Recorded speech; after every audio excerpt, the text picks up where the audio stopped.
Selamat pagi Bapak Ibu Saudara-saudari yang terkasih dalam Tuhan. Pagi ini saya rindu membagikan berkat firman Tuhan yang terlebih dahulu memberkati saya secara pribadi kepada Bapak Ibu Saudara sekalian. Judul renungan pagi hari ini adalah Tuhan adalah bagianku.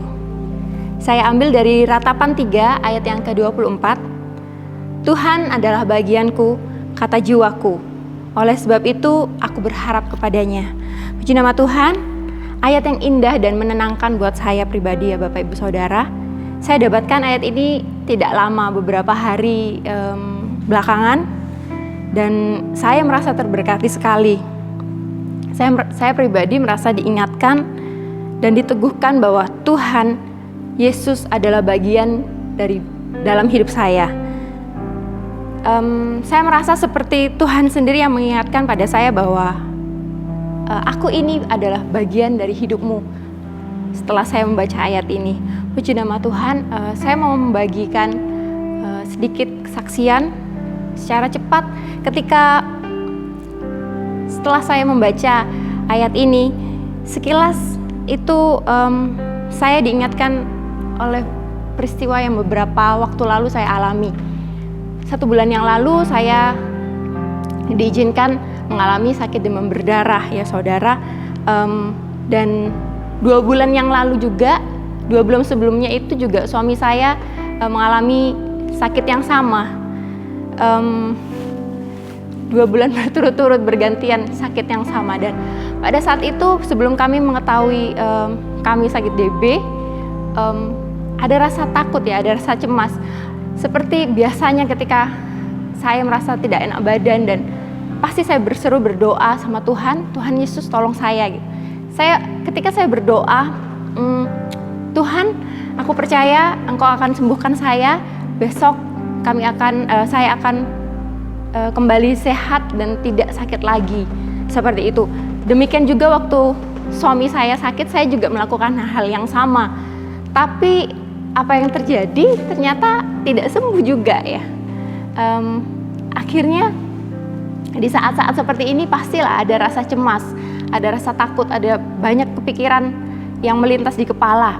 Waduh, ini kayaknya ada yang serius gitu ya, ada yang harus diketahui lebih lanjut. Kenapa? Karena demamnya nggak turun-turun ya.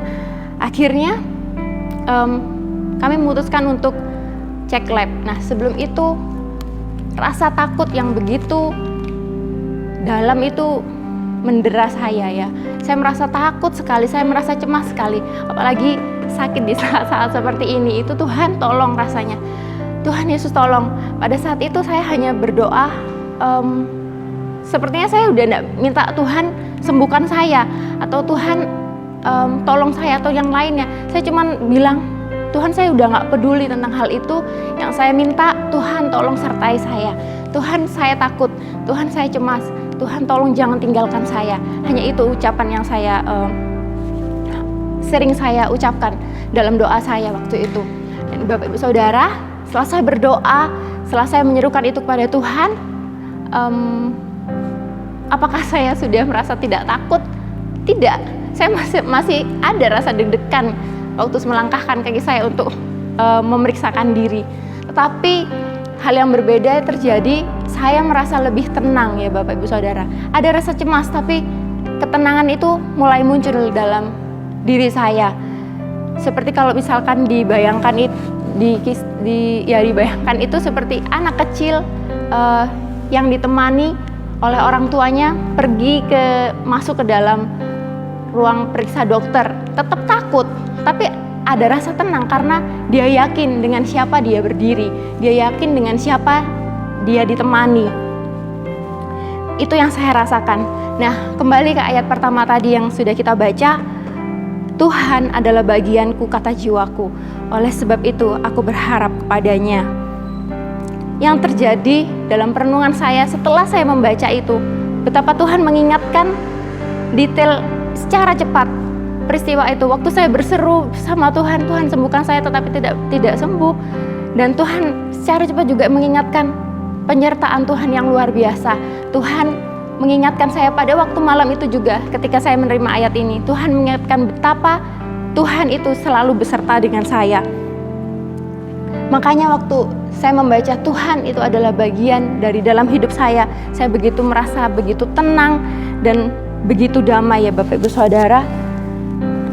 Pada saat itu juga saya mengerti bahwa bagian Tuhan dalam hidup saya yang saya alami yaitu Dia menyatakan ketenangan dan kedamaian buat saya.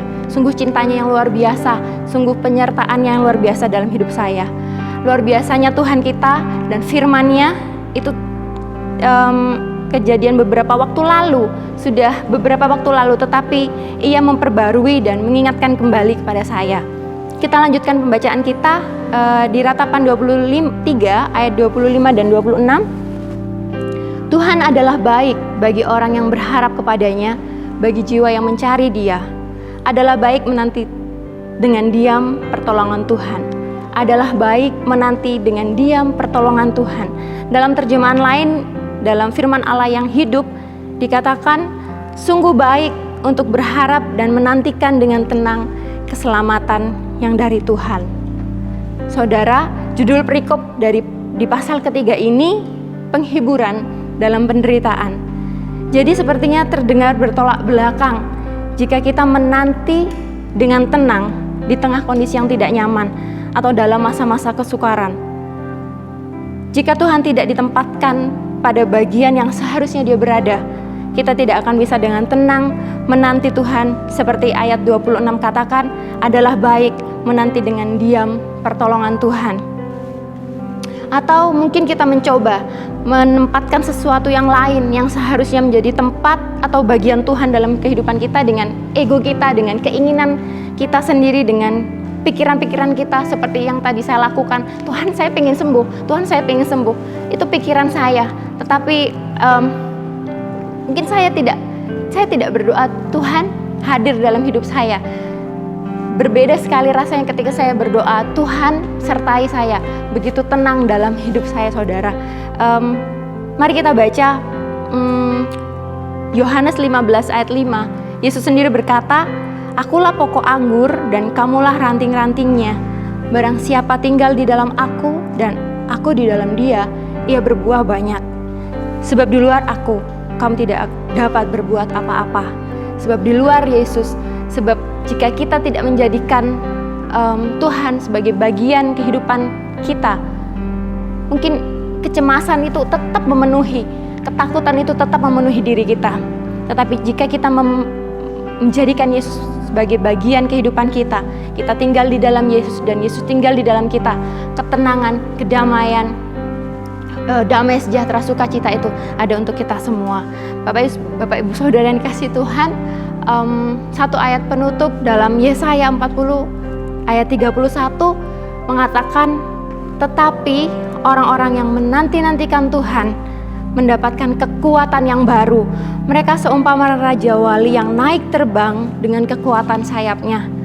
Mereka berlari dan tidak menjadi lesu, mereka berjalan dan tidak menjadi lelah. Amin. Puji nama Tuhan, lewat renungan pagi ini, biar kita semua dengan sadar dan yakin menjadikan Yesus sebagai bagian dalam hidup kita masing-masing. Terima kasih, selamat beraktivitas, sehat selalu, Tuhan Yesus memberkati.